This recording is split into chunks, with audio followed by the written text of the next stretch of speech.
what is a temple? Let's understand this.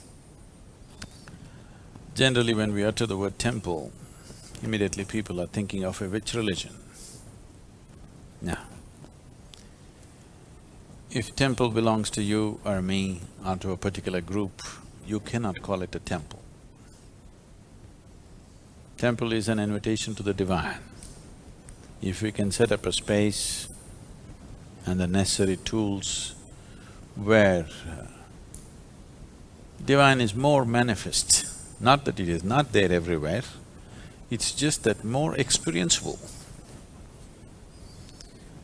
There's sound waves everywhere, but you cannot hear it.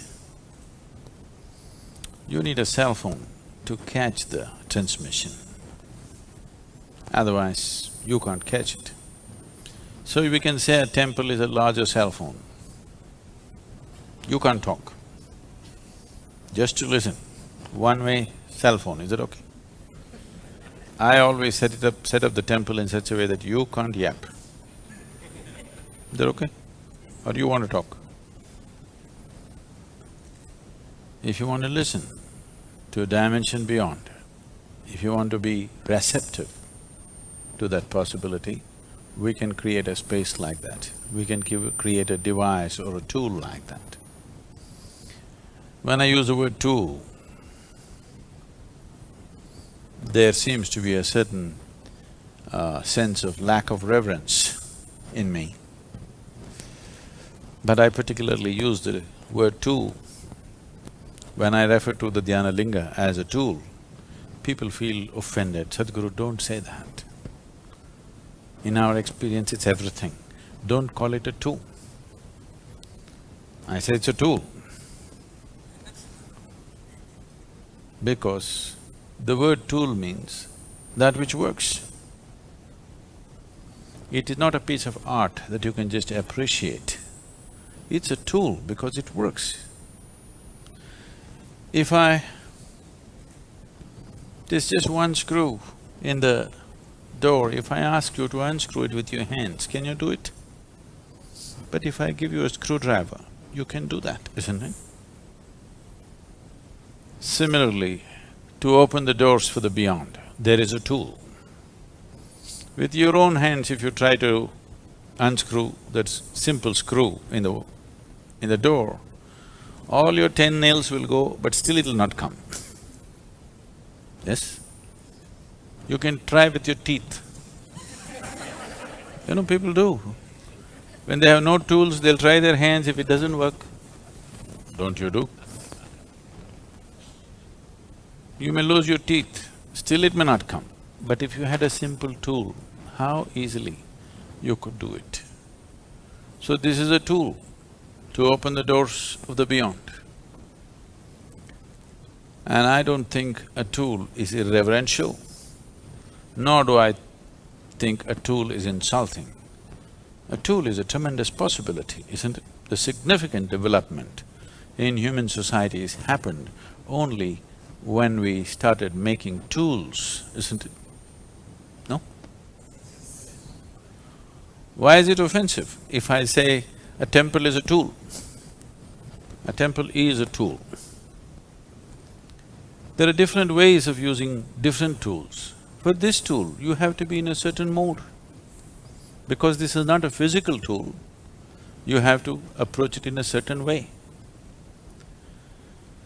So that certain way may also include a certain level of reverence, because that attitude is needed to be able to use the tool. So it's very important that it is understood and used as a tool, not as a destination, but just as a possibility. A temple is not a destination. A temple is only a doorway. A doorway is not a destination. A doorway is just a doorway, opens up something. So what does it take to build a temple? Of course, we need some stone and many other material. But what does it take within a human being to build a temple? Why I'm telling you all this is I'm trying to discourage you.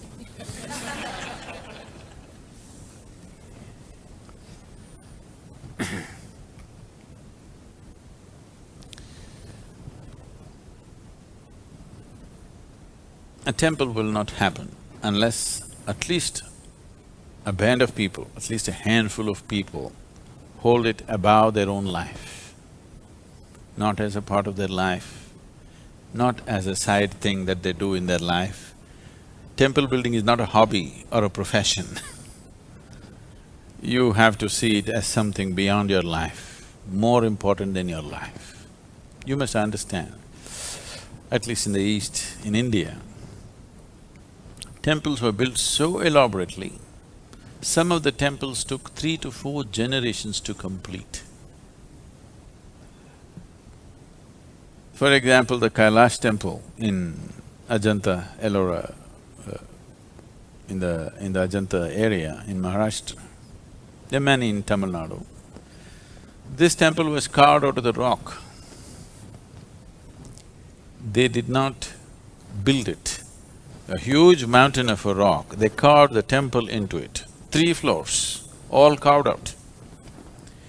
They must have removed hundreds of tons of stone, probably thousands of tons of stone, because all the empty space that you see in the temple has been carved out. And they made 3 stories, elaborate, decorations, and there are at least about 600 statues, all carved out. If you make one mistake, you have to rebuild the whole temple. Yes, because it's not built, it's not something you can take it off and put something. It is carved into the rock. It took 135 years, at least 4 generations of people working to the same plan. Three to 4 generations of people working to the same plan for 135 years to complete the temple. And nowhere their names are written. Such phenomenal work. Many of them must have started working at 14, 15 years of age and they would have died there, okay, doing the work. But nobody's name is written. Architect's name is not written.